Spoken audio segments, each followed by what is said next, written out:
ഇന്നത്തേത് മലേഷ്യയിലേക്ക് വന്നിട്ട് അമ്മമാരെയും അച്ഛനെയും കൂട്ടി ഇവിടത്തെ പ്രശസ്തമായ ചില ക്ഷേത്രങ്ങളും കൂടെ മറ്റു ചില രസകരമായ കാഴ്ചകളും കാണാൻ പോയ കഥയാണ്. ക്ഷേത്രത്തിനെ പറ്റി പറഞ്ഞപ്പോഴാണ് കഴിഞ്ഞ ദിവസം സുഹൃത്തായ ആനന്ദ് ശബരിമലയിൽ പോയ വിശേഷങ്ങൾ പറയാൻ വിളിച്ചപ്പോൾ പറഞ്ഞ ഒരു കാര്യം നിങ്ങളുമായി പങ്കുവയ്ക്കണമെന്ന് തോന്നിയത്. കുഞ്ഞുകുട്ടികളുമായി മലയ്ക്ക് പോകാൻ തയ്യാറെടുക്കുന്നവരാണ് നിങ്ങളെങ്കിൽ ശബരിമലയിൽ മുൻപത്തെക്കാളും ഇത്തവണ 3 ഇരട്ടി തിരക്കായതുകൊണ്ട് തന്നെ നമ്മുടെ കുരുന്നുകൾ മിസ്സായി പോകാതിരിക്കാൻ വിയും കേരള പോലീസും ചേർന്ന് തികച്ചും സൗജന്യമായ വി സുരക്ഷ എന്നൊരു പദ്ധതി നടപ്പിലാക്കിയിട്ടുണ്ട്. ഇതിലൂടെ ലഭിക്കുന്ന ഈ ബാൻഡ് നമ്മുടെ കുട്ടികളുടെ കയ്യിൽ കെട്ടിക്കൊടുക്കുകയാണെങ്കിൽ കുട്ടി എങ്ങാനും കാണാതെയായാൽ അതിലുള്ള QR കോഡ് സ്കാൻ ചെയ്താൽ രക്ഷിതാക്കളുടെ നമ്പറും ഡീറ്റെയിൽസും കിട്ടും. അതുവഴി നമ്മുടെ കുട്ടി സേഫായി ഇരിക്കുകയും ചെയ്യും. വി സുരക്ഷ എന്ന വെബ്സൈറ്റിലൂടെയോ അടുത്തുള്ള വി സ്റ്റോർ വഴിയോ വളരെ എളുപ്പത്തിൽ പ്രീ രജിസ്റ്റർ ചെയ്താൽ ലഭിക്കുന്ന ID പമ്പയിലുള്ള വി സുരക്ഷ കിയോസ്കിൽ കാണിച്ചാൽ നിങ്ങൾക്ക് ഈ ബാൻഡ് സ്വന്തമാക്കാം. അങ്ങനെ മലേഷ്യയിലെ ചെറിയ മഴക്കോൾ നിറഞ്ഞു നിൽക്കുന്ന വഴികളിലൂടെ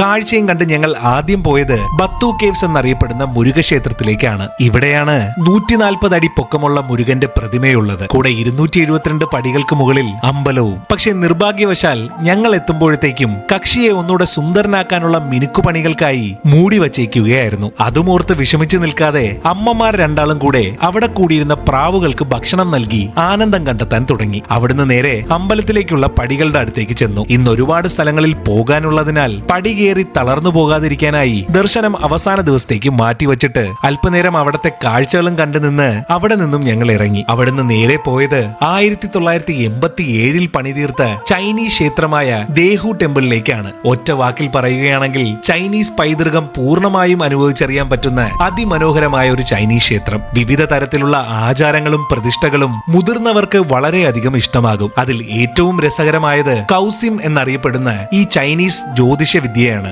ഈ കാണുന്ന മുളയിലുള്ള കമ്പുകൾ എടുത്ത് പൊക്കിയിട്ട് താഴേക്കിടുമ്പോൾ ഏറ്റവും പൊക്കത്തിൽ നിൽക്കുന്ന മുളയിൽ എഴുതിയിരിക്കുന്ന നമ്പർ നോക്കിയിട്ട് താഴെ കാണുന്ന കണ്ടെയ്നർ തുറന്നെടുത്താൽ ലഭിക്കുന്ന ലെറ്ററിൽ നിങ്ങളുടെ ഭാവി പ്രവചിച്ചിട്ടുണ്ടാകും. അങ്ങനെ പ്രവചനവും നടത്തി അവിടെ മുഴുവൻ ഒന്ന് ചുറ്റിക്കറങ്ങിയിട്ട് പുറത്തിറങ്ങി അമ്മയുടെ വലിപ്പത്തിലുള്ള ഒരു ഇളനീരും കുടിച്ചിട്ട് ഞങ്ങൾ നേരെ പോയത് ലോകത്തിലെ 7ാമത്തെ ഉയരം കൂടിയ ടവറായ KL ടവറിലേക്കാണ്. മലേഷ്യയുടെ തലസ്ഥാനമായ കോലാലംപൂരിന്റെ അതിമനോഹരമായ പനോരമിക് കാഴ്ചകൾ 1381 അടി നീളമുള്ള ഈ ടവറിന്റെ മുകളിൽ നിന്നാൽ നിഷ്പ്രയാസം കാണാൻ സാധിക്കും. അവിടുന്ന് ഇറങ്ങി KLCC അക്വേറിയത്തിലേക്ക് 5000-ൽ പരം മീനുകളും മൃഗങ്ങളും അടങ്ങുന്ന അക്വേറിയം മുഴുവൻ അമ്മമാരും അച്ഛനും കുഞ്ഞു കുട്ടികളെ പോലെ ആസ്വദിച്ച് കണ്ടു തീർന്നപ്പോഴത്തേക്കും അമ്മമാർ രണ്ടാളും തളർന്നിരുന്നു. എന്തായാലും ഒരു കാര്യം എനിക്ക് ഉറപ്പാണ്, അവർ മൂന്നാളും അവരുടെ ആദ്യത്തെ ഇന്റർനാഷണൽ യാത്ര നല്ലോണം ആസ്വദിക്കുന്നുണ്ട്. അപ്പോൾ ബാക്കി മലേഷ്യൻ കഥകളുമായി ഉടനെ തന്നെ വരാം. അഭിപ്രായങ്ങൾ രേഖപ്പെടുത്തുക, കൂടെ വിമർശനങ്ങളും. അപ്പോൾ എന്നാൽ അങ്ങനെ ആകട്ടെ.